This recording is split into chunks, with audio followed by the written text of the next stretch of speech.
Good afternoon, crafters, and welcome to this week's update. We're really excited to be back for our Monday updates after having last week off, and we're really excited to be back to share with you a dash of crafting inspiration, a little bit of show news, and of course our news around P2PCrafts Presents.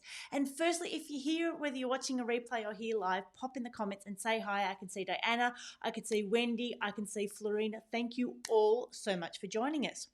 Now, a dash of inspiration this week is taken from one of my favourite self-improvement authors. So Gretchen Ruben is one of my favourite writers who talks about how to create habits around happiness. She's got a podcast with her sister. And one of the things that she suggests each week is to getting to know ourselves better. So I thought I'd highlight a couple of those for us today with regards to crafting.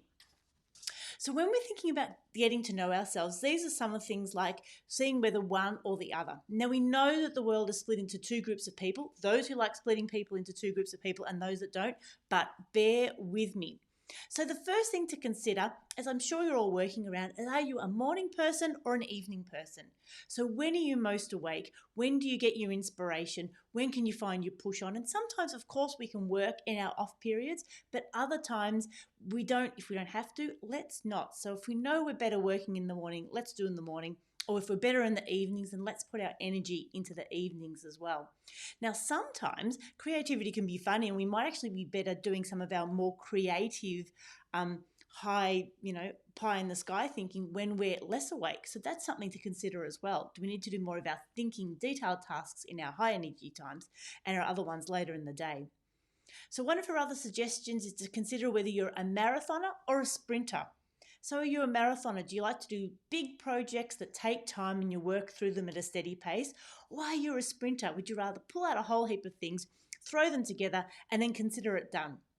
So again, there's no right or wrong when it comes to crafting, but it does help to consider if we know that if we're a marathoner and we've only got sprinting amount of time, then how do we break that big project down into smaller amounts so that we can get done on a regular basis?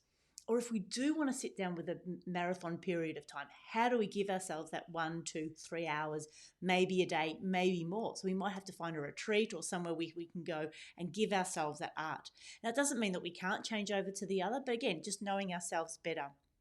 So one of our other points to consider, do we like simplicity or are we happy with overabundance? And this is a fantastic one, isn't it? So whether we're card makers or scrapbookers or art journalists, do we like simple layouts? Do we like white space? Do we like to pare it back? Or are we happy just to pile layers on? And if we do that, particularly in mixed media and art journaling, we've got to consider what mediums we're using to make sure that as we build up layers, they're secure underneath, so we're not risking ruining them as we go. Now, this is a great one. Are you a finisher or a starter? Are you one who loves to get those projects finished, or are you one that just loves to start something and maybe not always see them through? And again, there's no right or wrong, but we talked the other week about seeing whether we could get some of those projects finished, or if we decide that we're not going to, that actually set them aside. So it's great if we're starting, but do we need to see them through? If we're making cards or scrapbooking that we're giving to someone, we quite often need to finish it. But maybe if you're not into finishing, then art journaling is a great way to go, because who knows when it's finished? We never do with mixed media. Now, one of her other suggestions is to consider will we wear leopards or an alchemist. So leopards, we say, don't change their spots, whereas alchemists are always looking for change. So do we like looking for new things and adapting what we've got, or do we prefer our tried and true approach? And again, there's no right or wrong. If we're happy with doing similar sorts of art, and I love when people can actually find their style and stick to it. Me, I guess I'm a bit more of an alchemist. I tend not to make multiples of things. I tend to pretty much, once I feel I've mastered something, ready to move on to something else. So again, there's benefits and challenges for each side. And then finally, one I think which applies very much to crafting, do you consider yourself an overbuyer or an underbuyer? Now, again, like anything with these two categories, sometimes the ones that we are thinks like it's the right one, and if you're the other one, it seems like it's wrong or there's something, not good about it. But of course, that's not true. And like with any of these tendencies, it can go either way. Now, an overbuyer in craft might be great because you might have all the colours, but are you still making sure you spend them? And the challenge with, if you recognise if you're an underbuyer and you are buying either sort of cheaper craft products or might only buy one or two when the demonstration you're looking at has got a range of colours, just consider that you may not be getting the same effects because of that holding back. And of course, there's no right or wrongs, but it's really just understanding where we're at and then making sure we're adjusting accordingly. So I hope that's given you something to think about today. Gretchen Ruben's on her 4 tendencies and just considering yourself whether you're a morning person or a night person, a marathoner or a sprinter, a simplicity lover or overabundance, a finisher or a starter, a leopard or an alchemist, or an underbuyer and an overbuyer. And if you've got any insights, pop over to our Facebook group, Papercraft Posse, and let us know what you think. Now, our show news for the week, unfortunately, there is no show news. The Geelong show has been cancelled. It would have been this weekend at the Vines Road Community Centre. And even though Geelong is not in lockdown, the rest of us certainly are. So there'll be no Geelong show. Of course, we're keeping an eye on the state government news and trying to decide what we're going to do about our October show at Sandown. I'm sure it's one of those things that we'll know we've made the right decision in hindsight, but it's always hard to make those decisions now. So certainly just keep that penciled in your diary on the 10th, 11th and 12th of October.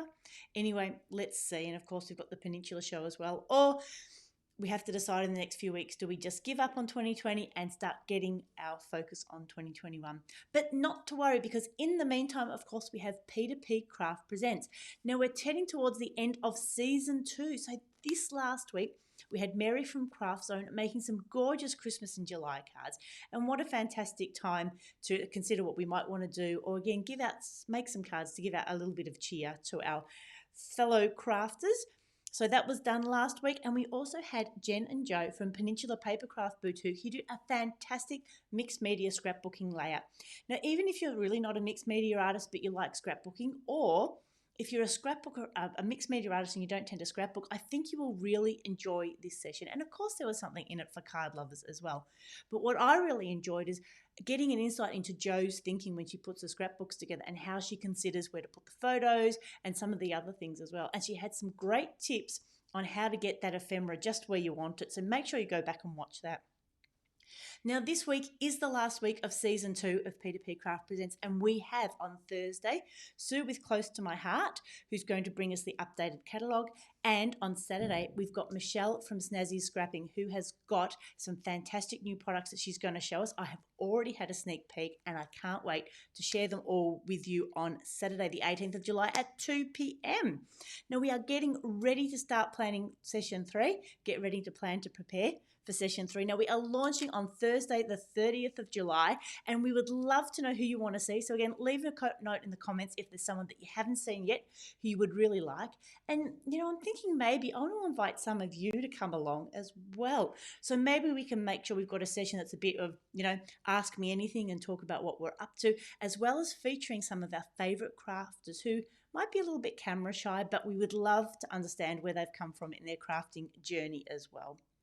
So that is it for this week's update. Of course, for all the P2PCrafts Present sessions, head over to our website from picture to page and beyond.com.au, where you can see all 15 of season 1, all so far of 10 and 2 to go of season 2 demonstrations. And of course, please continue to support our local retailers, because we are really, really feeling the pinch without these shows on. And we know that crafting is what's going to get us through these challenging times. So that's it for this week. I hope you've enjoyed our dash of inspiration. Spend some time to consider what category you might fall into and get to know yourself a little better with regards to crafting. Not much show news and no Geelong show this weekend. And like I said, P2PCrafts Season 2 had a fantastic week last week. Another good week coming up. And we're heading into Season 3. So this is Michelle signing off. We hope you have a crafty day.